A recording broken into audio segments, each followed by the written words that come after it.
सभी को नमस्कार।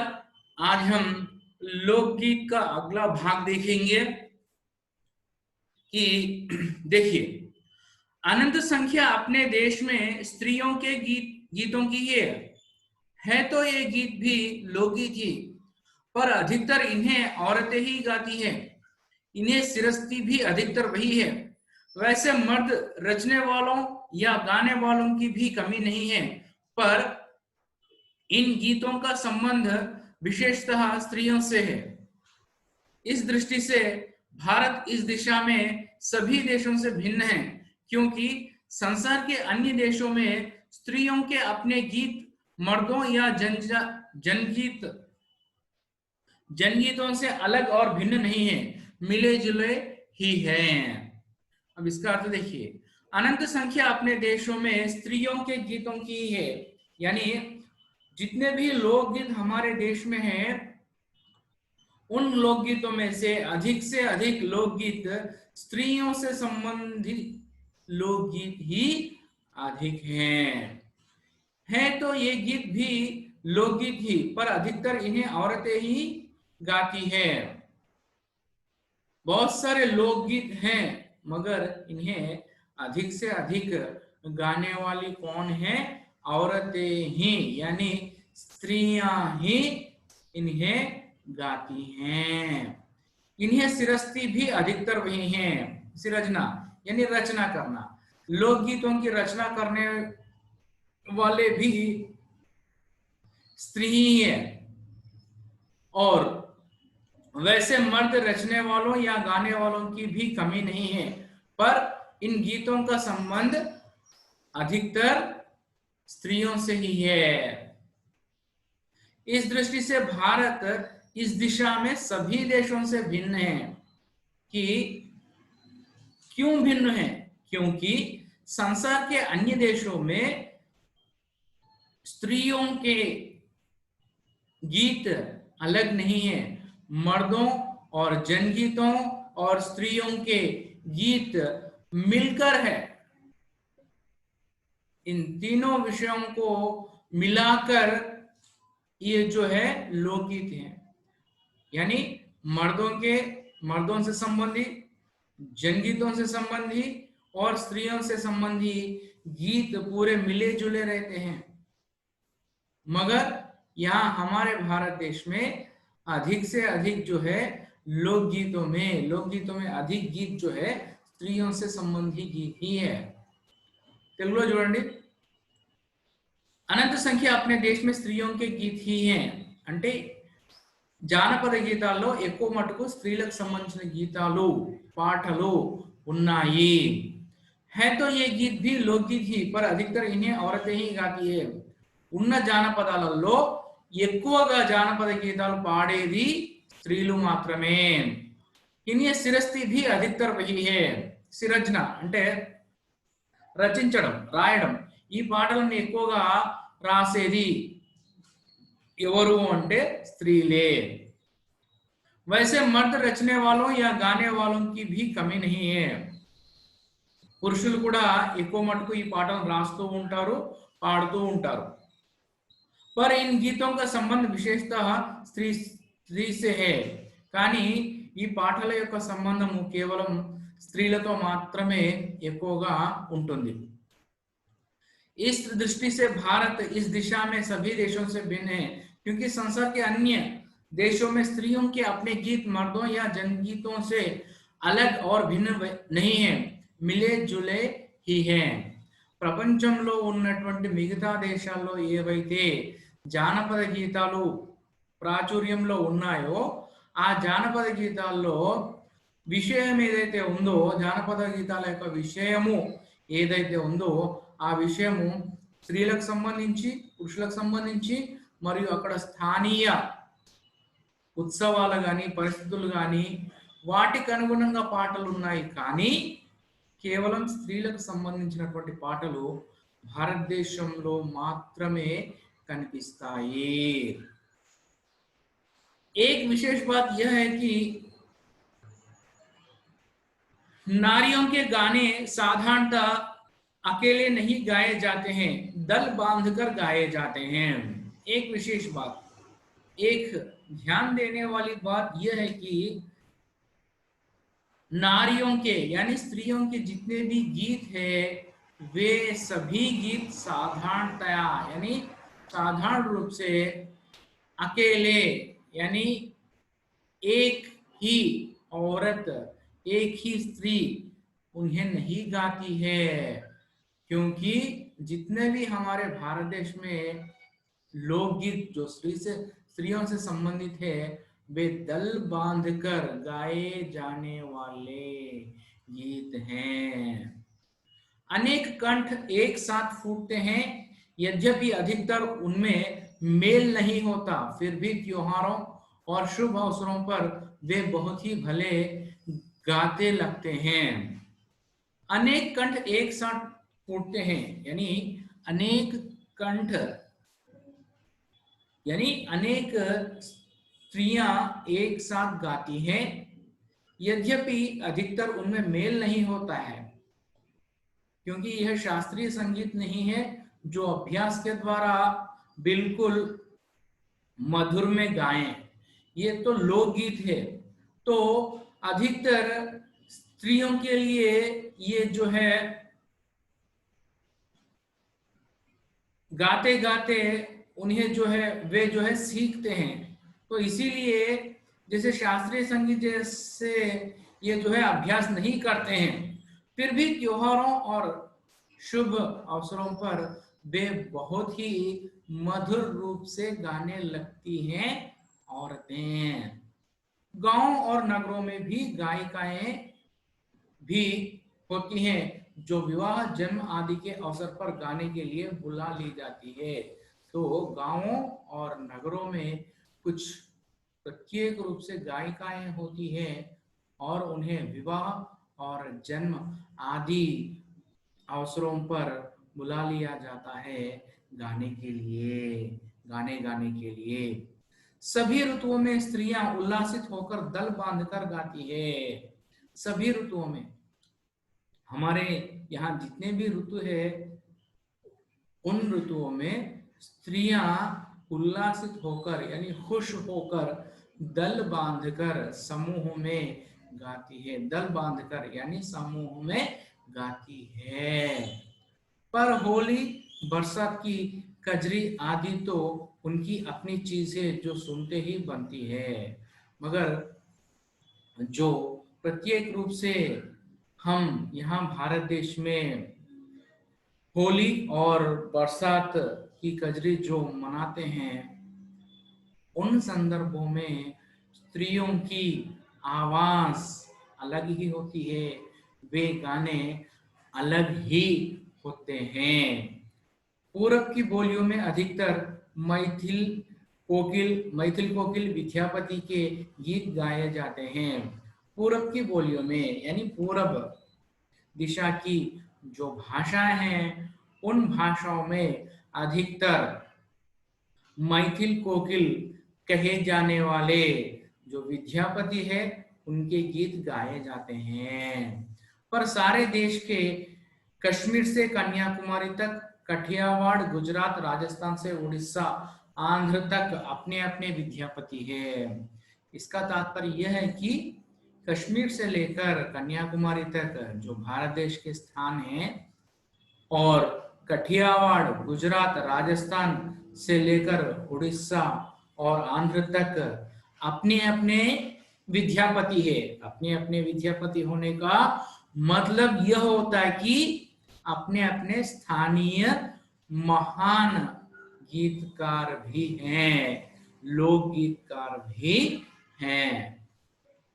తెలుగులో చూడండి, एक विशेष बात यह है कि नारियों के गाने साधारणतः अकेले नहीं गाए जाते हैं। ఒక ముఖ్యమైన విషయం ఏమిటంటే స్త్రీల యొక్క జానపద గీతాలు ఏవైతే ఉన్నాయో వాటిని సాధారణంగా ఒకరు అంటే ఒక స్త్రీ మాత్రము పాడదు। దల్ బాంధకర్ గాయే జాతే హే అంటే వాళ్ళు సమూహంగా పాడుతారు। అనేక కంఠ ఏక్ సాత్ ఫూట్తే హే, అన్ని గొంతుకలు కలిసి ఒక్కసారిగా పాడడం మొదలు పెడతారు। यद्यपि अधिकतर उनमें मेल नहीं होता, फिर भी त्योहारों और शुभ अवसरों पर वे बहुत ही भले गाते लगते हैं। ఈ స్త్రీలు పాడేటటువంటి పాటల్లో మేల్ నహీ హోతా, యద్యపి మేల్ నహీ హోతా అంటే వాళ్ళ పాటలు ఒక్కసారిగా కలిసిపోనప్పటికీ, అంటే వాళ్ళ అందరి గొంతుకలు మధురంగా ఉండనప్పటికీ కూడా ఎప్పుడైతే వాళ్ళు సమూహంగా పాడడం మొదలు పెడతారో అవి వాటంతట అవే చాలా మధురంగా వినిపిస్తాయి మనకు। गांव और नगरों में गायिकाएं भी होती है जो विवाह, जन्म आदि के अवसरों पर गाने के लिए बुला ली जाती है। गांवों और नगरों में అంటే పల్లెటూర్లలో మరియు నగరాలలో గాయికాయే అంటే పాట పాడే స్త్రీలు ప్రత్యేకంగా ఉంటారు। వారిని వివాహ, జన్మ కే అవసరం పర్ అంటే వివాహము, జన్మ అంటే మన ఎవరైనా జన్మించినప్పుడు కానీ ఇలాంటి సందర్భాలలో, అవసరం అంటే సందర్భం, అవసరాలలో పాటలు పాడడానికి స్త్రీ గాయికలు అంటే గాయికలను పిలవడం జరుగుతుంది। सभी ऋतुओं में स्त्रियां उल्लासित होकर दल बांधकर गाती है। सभी ऋतुओं में అన్ని ఋతువులలో స్త్రీలు సంతోషంతో, అంటే మన భారతదేశంలో ఏవైతే ఋతువులు ఉన్నాయో ప్రతి ఋతువుకు ప్రత్యేకంగా పాటలు ఉన్నాయి। ఆ ఋతువు ఆరంభంలో, ఆ ఋతువు సమయంలో వీళ్ళు సమూహంగా ఏర్పడి పాటలు పాడుతూ ఉంటారు। पर होली, बरसात की कजरी आदि तो उनकी अपनी चीज है जो सुनते ही बनती है। इन्नी పాటలు ఉన్నప్పటికీ హోలీ మరియు బర్సాత్ కి కజ్రీ అంటే, కజ్రీ అంటే ఒక ప్రత్యేకమైనటువంటి ఈ సందర్భము లేదా పాటలు అని చెప్పుకోవచ్చు।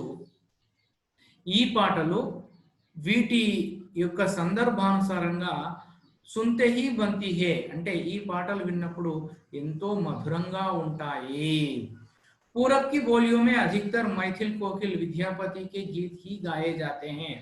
అంటే పూరబ్ భారతదేశానికి తూర్పున ఉన్నటువంటి, తూర్పు వైపు ఉన్నటువంటి భాషలలో ఎక్కువ మటుగా ఆ భాషల వాళ్ళు మైథిల్ కోకిల్ అనే బిరుదు ఉన్నటువంటి విద్యాపతి గారి పాటలు పాడడం జరుగుతుంది। पर सारे देश के कश्मीर से कन्याकुमारी तक, कठियावाड़, गुजरात, राजस्थान से उड़ीसा, आंध्र तक अपने अपने विद्यापति है। కానీ మొత్తం దేశంలో కశ్మీర్ సే కన్యాకుమారి, కాశ్మీర్ నుండి కన్యాకుమారి వరకు, మరియు కఠియావాడ్, గుజరాత్, రాజస్థాన్, ఒడిస్సా, ఆంధ్ర అంటే భారతదేశంలో ఉన్నటువంటి అనేక ప్రాంతాలలో అనేక మంది విద్యాపతులు ఉన్నారు। విద్యాపతులు ఉండడము అంటే స్థానికంగా ఎవరో ఒకరు జానపద కళాకారులు, గొప్ప కళాకారులు ఇక్కడ స్థానికంగా కూడా వాళ్ళ ప్రదేశాలలో, భారతదేశంలోని ప్రదేశాలలో ఉన్నారు। स्त्रियां ढोलक की मदद से गाती है। अधिकतर उनके गाने के साथ नाच का भी पुट होता है। स्त्रीలు ఎక్కువగా, अब हिंदी में देखिए, स्त्रियां अधिकतर ढोलक की सहायता से ही गाती है और अधिकतर उनके गाने के साथ नाच का पुट होना, यानी नाचते हुए वे गाती हैं स्त्रियां। गुजरात का एक प्रकार का दलीय गायन गरबा है, जिसे विशेष विधि से घेरे में घूम घूम कर औरतें गाती हैं। तो गुजरात प्रांत का एक प्रमुख दलीय गायन है जिसे गरबा कहा जाता है, और उसे जो है विशेष विधि से, यानी विशेष रूप से घेरे में, मतलब घेरे में घूमते घूमते हुए औरतें उस गरबा गीत को गाती हैं। साथ ही लड़कियां भी बजाती जाती हैं जो बाजे का काम करती है। तो जैसे कि गरबा गाती हैं औरतें, साथ साथ लड़कियां भी, यानी गाते गाते हुए स्त्री स्त्री हो या लड़कियां हो, वे अपनी लकड़ियों से लकड़ियों से बजाती जाती है, यानी लकड़ियां बजाते हुए और नाचते हुए साथ साथ गाती भी है। इसमें नाच गान साथ साथ चलते हैं, यानी गरबा में नाचते हैं, नाचते हुए गाती हैं औरतें। वस्तुतः यह नाच ही है।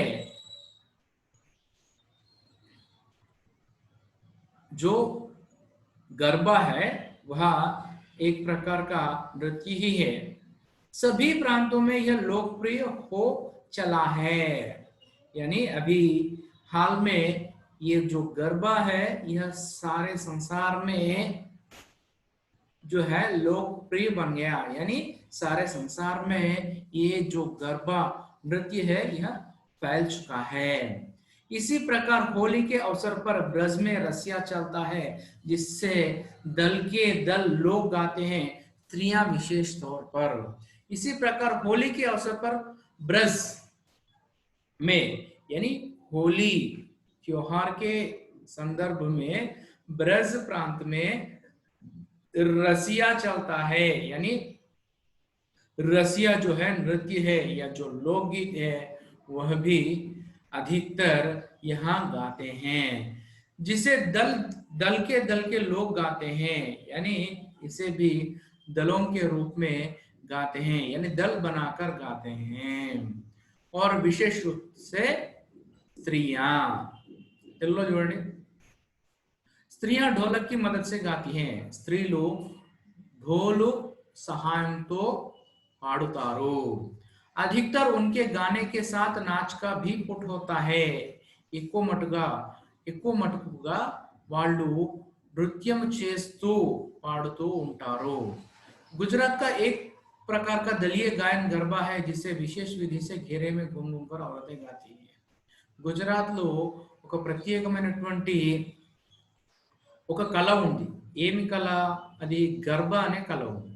ఈ గర్బా అనే నృత్యము ఏదైతే ఉందో ఈ నృత్యము ఒక ఘేరేమే అంటే చుట్టూ ఒక సర్కిల్ లాగా ఒక వృత్తాకారంలో స్త్రీలు నిలబడి తిరుగుతూ వృత్తాకారంగా, మన దగ్గర ఏ రకంగా అయితే బతుకమ్మ పాట మనము చుట్టూ ఒక వృత్తాకారంలో తిరుగుతూ ఏ విధంగా పాడుతామో వాళ్ళు కూడా ఆ విధంగా పాడుతారు। साथ ही लकड़ियां भी बजाती जाती हैं जो बाजे का काम करती है। అంటే ఈ గర్బా ఆడేటప్పుడు కర్రలతో మనం కోలాటం ఏ విధంగా ఆడతామో ఆ రకంగా కర్రలతో వాళ్ళు బజాతి జాతి హే అంటే కర్రలతో ధ్వని చేస్తూ చుట్టూ తిరుగుతూ ఈ పాటను వాళ్ళు పాడుతారు।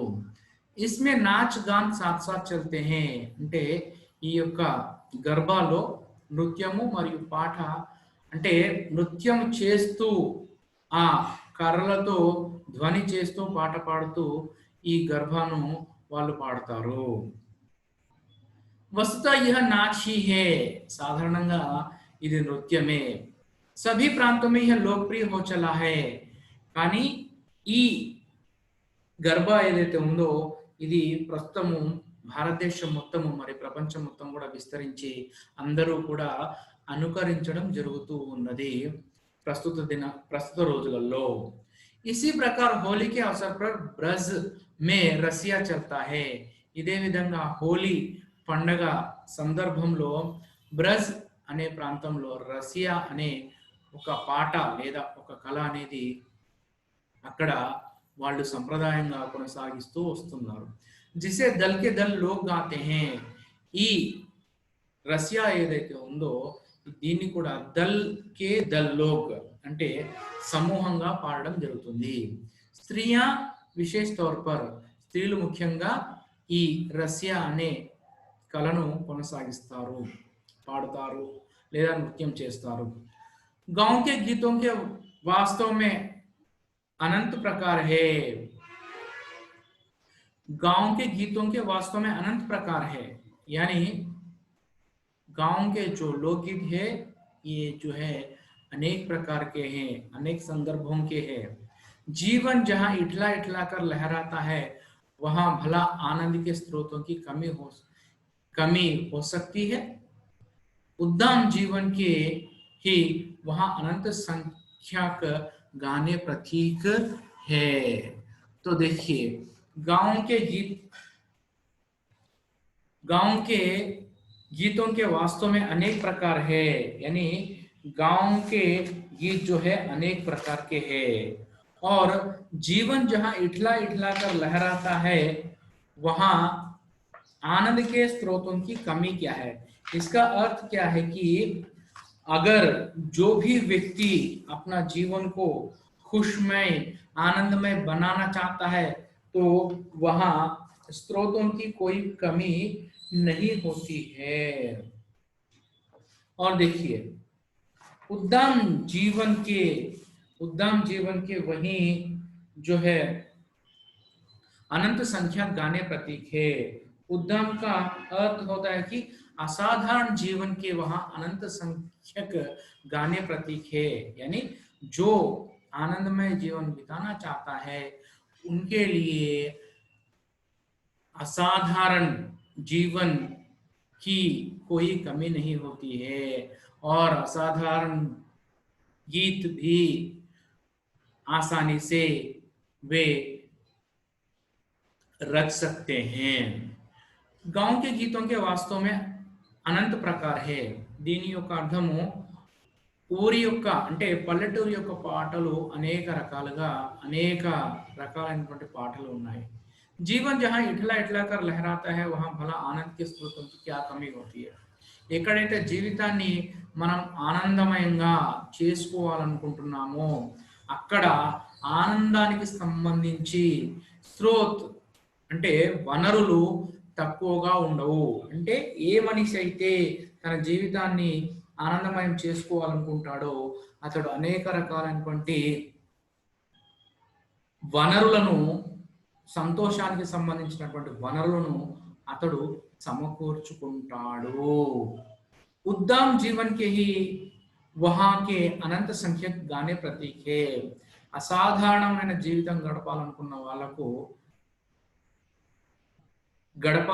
వాళ్ళ జీవితంకి ఈ ప్రతీకగా ఈ పాటలు నిలిచిపోతాయి। ధన్యవాదాలు।